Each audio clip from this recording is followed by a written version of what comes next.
Hello again. There's trouble ahead for YouTube and other social media sites. At the moment, this is just a tiny cloud on the horizon, but the way things are going, it could soon become a veritable storm.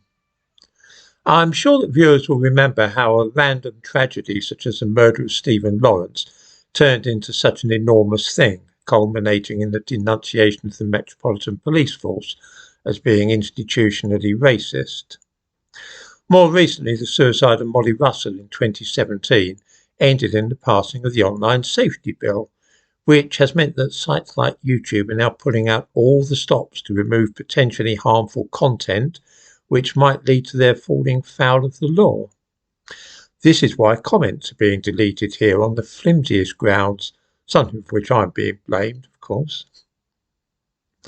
There is an old legal adage that hard cases make bad law, which means that taking an extreme and isolated incident and using it as a foundation for a law which covers all kinds of other less extreme cases is a bad idea. Now the idea is gaining strength that some government action, probably a new law, is necessary to prevent any cases like the murder of Brianna Ghey by two dangerous and probably mad teenagers happening in the future. The mother of the murdered child, Esther Ghey, is calling for drastic action and says that children should be prevented from having access to social media sites, places like Facebook, YouTube and so on. Hand in hand with this call is a growing movement to stop children having smartphones at all. There are two problems here, and they should both be immediately apparent to anybody, although it seems I'm the only one so far to spot them. The first is that it is up to parents to monitor what their children are doing, not the state. The books that our children read, their use of computers and possession of mobile telephones, together with a whole lot of other stuff, is the responsibility of parents.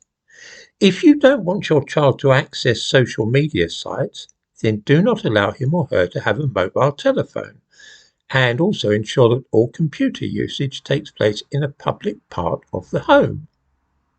There, the problem is now solved, with the need for any new law being rendered completely out of the question.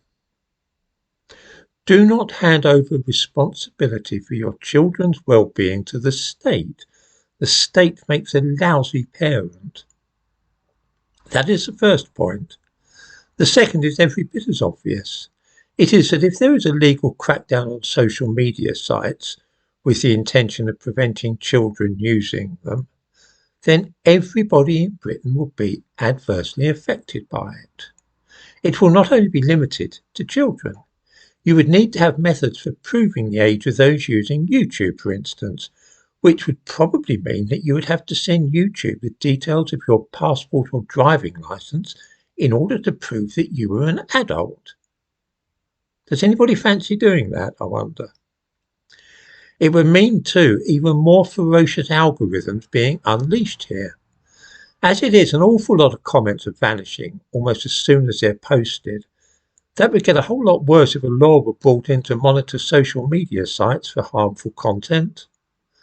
I don't know why nobody else seems to be talking about this. To me, it is blindingly obvious.